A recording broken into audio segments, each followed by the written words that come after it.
Okay, so I'll kind of start with this. I don't really have a lot. I'm going to kind of go with what I have. So at the top, I've kind of been working with this over the last couple days. Again, with the hornungs, if you ever need information, I mean, I've got a lot, and I can kind of direct you to places to get more. I mean, there's even been some like books put together that are up in Cleveland. But as far as the Rothermel, because we're obviously connected through the Hornung, and then later changed to Horning side, and then obviously we're related through the Rothermels too. So what I did on this list, and I'm kind of going to go through two or three things tonight. The first one is how I'm connected. So if we start with my dad was Edward J. Horning. His dad's name was just in reverse, Joseph Edward Horning. So just reverse. That was my paternal grandfather. I never knew him. He died very, very young. He died when my dad was real young. My dad didn't even know him that well. And so that was pretty sad. But anyway, and then after my grandfather, so we're kind of going down through the Horning line here. Andrew G. and Sarah Horning. Sarah was a harder. So my dad was born in Randolph. His dad was born in Randolph. Andrew G. and Andrew G. was born in Randolph. I think Sarah was born in maybe Suffield. So that was part of Portage County, but they were all born in Portage County. So that's my paternal great grandparents. That's my grandfather's parents. And then if you kind of continue down through the line, here's where we make the connection with the Rothermel. So the German was Andreas, but I think at some point it was kind of like anglicized, if you will, to Andrew. And this was, I think, I'm trying to think when he was born. When he was born a Hornung, and the records that I have, it was between 1898 and 1902, because it was sometime either before or after the census. I'd have to look at that a little closer. But that the kind of like the family folklore is that that's when the name was changed from Hornung to Horning.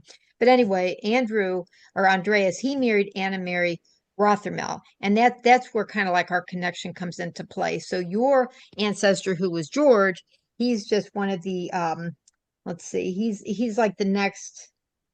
Yeah, he's a little bit older. I had to kind of look at my list here. He was like the next older sibling to Anna Mary. So there was this family of 8 children. There was two daughters, of which my great great grandmother was one of them, and your great great grandfather was one of the 6 boys. The vast majority of them lived relatively long lives. And if you kind of come down to the bottom here, Peter and Margaret, they were both born in Hesse, Darmstadt, Germany. I think this is Southeast Germany. I didn't look at a map. It's not Bavaria, but I think it's a region like right outside of Bavaria. So I'll have to look at that a little more closely. And then I believe all the children, I think they were all born in Germany. I'm going to have to look at that a little closer too. I was trying to pick up some things off Ancestry when I was working on this because I didn't have all those records filled in. Like I said, they all lived relatively long lives. One that lived pretty short life was Philip. I believe he died when he was a child. I need to kind of, and I'll try to do this for next week. I want to delve a little bit more into the death records to kind of look a little bit more information with that. This week has just been a lot going on, and I didn't have as much time to go into as much detail with this as I could. I have Teresa.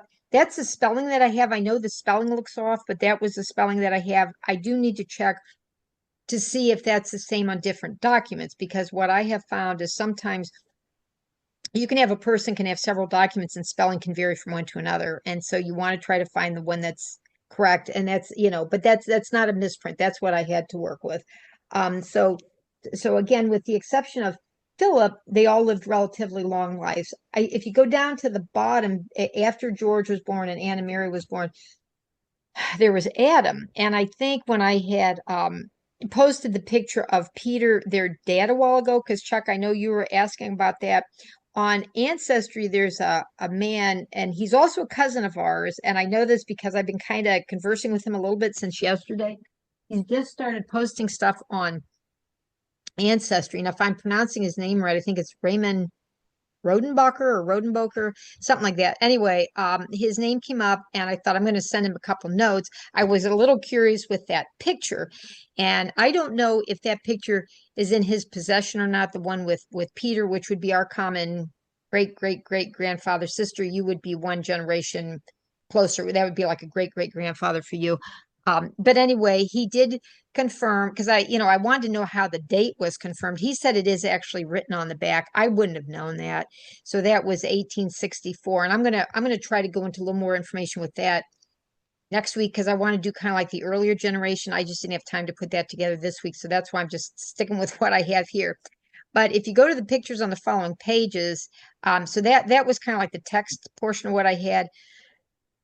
And then on the next, I have pages 2 and 3, and there's two pictures. Two you're going to be familiar with, but one you won't. And this was kind of a real find for me. So I don't know, Chuck, I don't know if you'd be able to upload the page 2 and 3 with this or. Well, yeah, I should be able to flip.